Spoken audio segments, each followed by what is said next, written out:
Avoir un bac à compost dans son jardin est une astuce économique qui permet de transformer les déchets ménagers en engrais naturels d'une grande richesse. Sachez que près de 40% des ordures familiales sont des déchets compostables.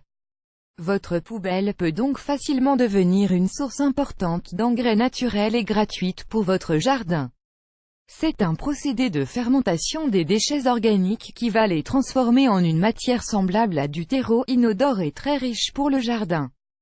Pourquoi ne pas installer un bac à compost dans le jardin et commencer dès maintenant à y mettre nos déchets organiques? Que mettre dans notre bac à compost? 1. Les tontes du gazon, les cendres de cheminée, la sciure et les copeaux de bois. 2. Les restes de légumes et de fruits, peaux, épluchures, tiges. 3. La couenne de jambon et les croûtes de fromage. 4. Les restes de pain, les épis de maïs, les coquilles d'œufs. 5. De la paille, des mouchoirs en papier, des essuie-tout et le papier non imprimé. 6. Le marc de café, les filtres à café et les sachets des infusions comme les thés et tisanes. 7. Les coques des noisettes, cacahuètes et noix. Bon à savoir, plus les déchets ajoutés à votre bac à compost seront petits et fins, plus le processus de transformation sera rapide. Ce qu'il faut éviter de mettre dans son compost: 1. Les restes de viande et de poisson. 2. Les produits laitiers. 3. Les graisses, les sauces et le fromage. 4. Tout papier imprimé, l'encre est très chimique. 5.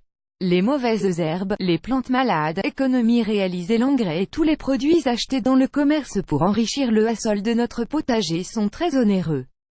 Comptez au moins 7 à 8 € le kilo.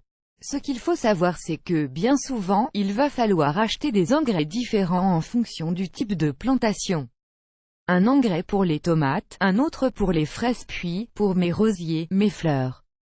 La note peut donc très vite s'alourdir. Par exemple, ici, si j'achète les 4 variétés citées précédemment, ma facture s'élèvera à plus de 40 €. Quand on sait que les plants, les graines et autres bulbes coûtent déjà un bras, pourquoi s'embêter à acheter des produits chers, polluants? Bon, ok, on trouve facilement des engrais bio désormais, alors qu'en recyclant nos déchets en compost on obtient un fertilisant polyvalent, vraiment riche et surtout gratuit. Maintenant que vous savez quoi mettre dans votre compost, pensez-vous que vous allez en installer un dans votre jardin? Laissez-nous un commentaire pour partager votre avis avec la communauté. Vous aimez cette astuce? Partagez-la avec vos amis sur Facebook. À découvrir aussi, 18 utilisations surprenantes du marc de café dont vous n'aviez pas idée, 5 engrais naturels et gratuits pour des plantes en super forme.